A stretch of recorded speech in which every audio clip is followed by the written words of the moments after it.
আমি দুদক নিয়েও বলি, দুদক নিয়ে তো বাজারে সবটাই কি সুনাম, বদনাম নাই? দুদক নিয়ে তো বদনাম আছে। কাজেই সেই বদনামের যে কাজগুলি, সেগুলি থেকে এগুলি আপনারা দেখিয়ে দেবেন, যে বলে দেবেন যে না দুদকও খারাপ। আপনারা বলবেন না জেলা প্রশাসনের দুর্নীতি আছে, আপনারা বলবেন পুলিশ প্রশাসনের দুর্নীতি আছে। আমরা যদি দেখি যে সরকারের প্রতি দুর্নীতি এর বড় অংশটা কোথেকে হয়? বড় অংশটা হচ্ছে প্রকিউরমেন্ট, জিনিসপত্র কেনাকাটা, আমাদের নির্মাণ কাজ, এগুলিতে। তো সেগুলির দিকে একটু খেয়াল রাখতে হবে আমাদের। আমাদের দুর্নীতির একটা বড় অংশ হচ্ছে আমরা হচ্ছে ঠিকাদার বান্ধব। কন্ট্রাক্টর যেভাবে স্পেসিফিকেশন তৈরি করে দেয়, আমরা টেন্ডারটা সেভাবে করি, কিন্তু টেন্ডারটা আমাদের যেভাবে করা দরকার সেভাবে যদি করি, তাহলে এটা ঠিকাদার বান্ধব হয় না। আমরা এখন মনে করি যে আমাদের এটা ভালো আমাদের এটা ভালো সময় গিয়েছে, যে সময় রাজনৈতিক চাপ থাকার সুযোগ খুব কম।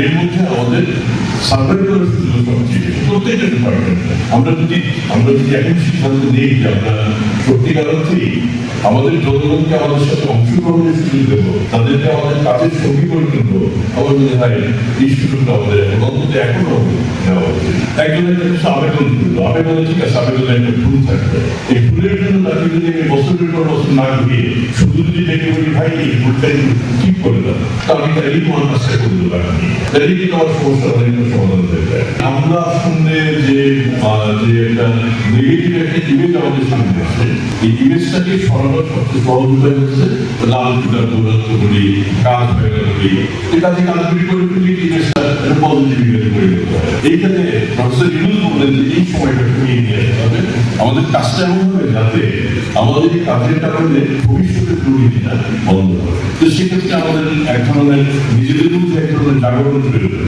যেমন দুর্নীতির সাথে আমরা করবো না করবো।